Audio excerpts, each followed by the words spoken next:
안녕하세요. 오늘은 6월 6일 금요일입니다. 하나님 나라로 향하는 첫걸음. 역대상 9장 1절부터 34절까지 말씀입니다.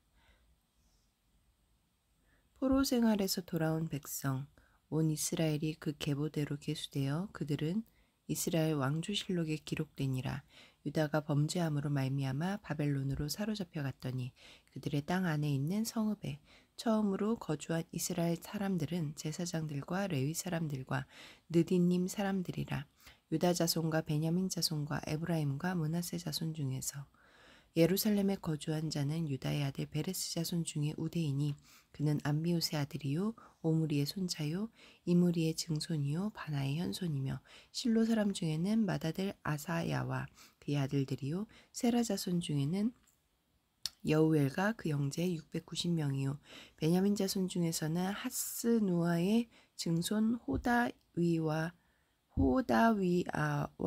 호다위아의 손자 무술람의 아들 살루요 여로함의 아들 이브느야와 미그리의 손자 우시엘의 아들 엘라요 이브니야의 증손 르우엘의 손자 스바디아의 아들 무술람이요 또 그의 형제들이라.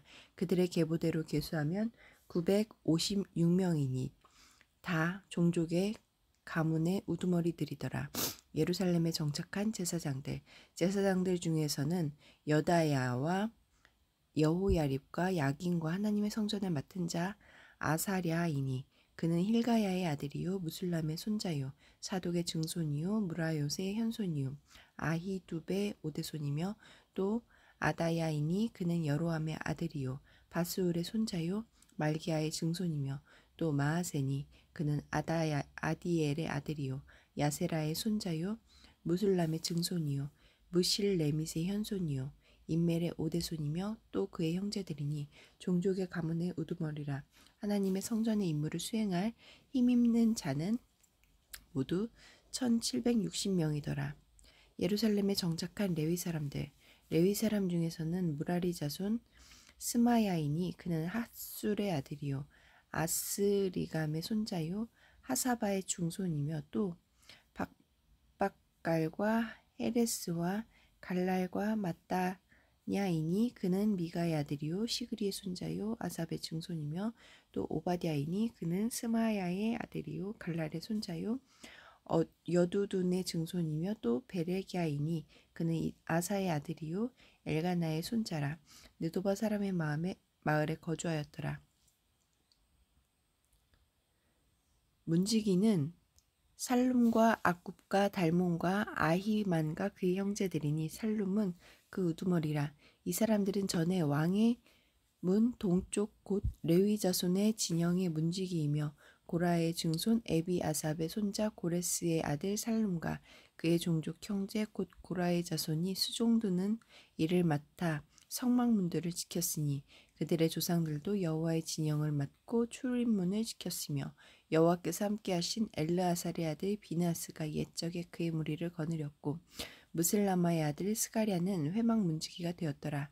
택함을 입어 문지기 된 자가 모두 212명이니 이는 그들의 마을에서 그들의 계보대로 계수된 자요 다윗과 선견자 사무엘이 전에 세워서 이 직분을 맡긴 자라.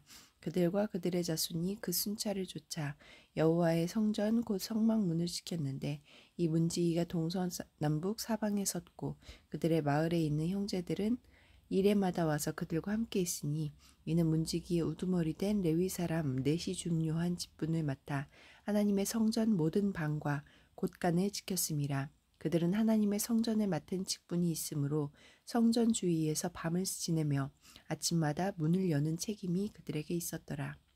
레위인의 여러 직무 그 중에 어떤 자는 섬기는 데 쓰는 기구를 맡아 그 수요대로 들여가고 수요대로 내오며 또 어떤 자는 성소의 기구와 모든 그릇과 고운 가루와 포도주와 기름과 유향과 향품을 맡았으며 또 제사장의 아들 중에 어떤 자는 향품으로 향기름을 만들었으며 고라 자손 살룸의 맏아들 마띠야라 하는 레위 사람은 전병을 굽는 일을 맡았으며 또 그의 형제 그앗 자손 중에 어떤 자는 진설한 떡을 맡아 안식일마다 준비하였더라. 또 찬송하는 자가 있으니 곧 레위 우두머리라. 그들은 골방에 거주하면서 주야로 자기 직분에 전념함으로 다른 일은 하지 아니하였더라. 그들은 다 레위 가문의 우두머리이며 그들의 족보의 우두머리로서 예루살렘에 거주하였더라.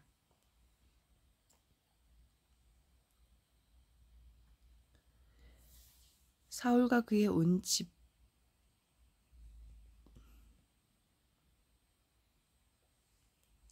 포로 생활에서 돌아와 예루살렘에 정착하여 성전 재건과 봉사에 참여한 사람들의 계보와 직무를 소개합니다.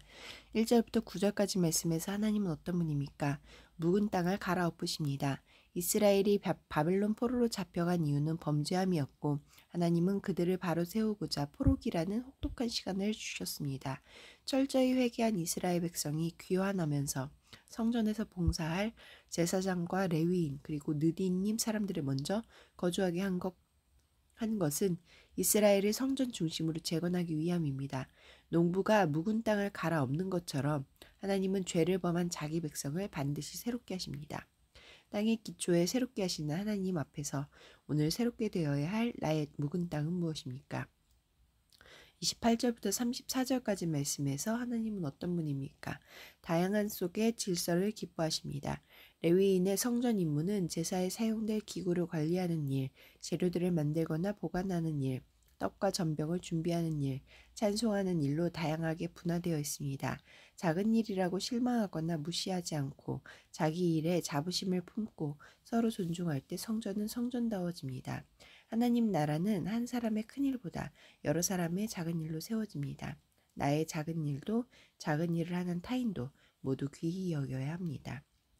9절, 13절, 34절 말씀에서 나에게 주시는 교훈은 무엇입니까? 지도자는 어려운 일에 앞서야 합니다. 바벨론에서 돌아온 직후 예루살렘은 황폐하고 외적의 침입에 취약했습니다. 제대로 정비되지 않은 예루살렘으로 먼저 이주해 사는 일은 위험했습니다. 그러나 공동체의 회복을 위해 족장들이 앞장섰습니다. 그들은 예루살렘 재건을 위해 위험을 무릅썼습니다. 우리 공동체의 어려움은 무엇입니까? 내가 앞장서야 할 일은 무엇입니까? 17절부터 27절까지 말씀에서 나에게 주시는 교훈은 무엇입니까?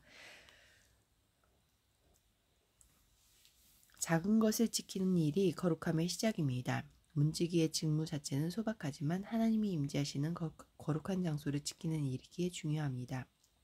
그래서 하나님은 이 일을 행할 사람들을 택하시고 중요한 직분으로 여기십니다.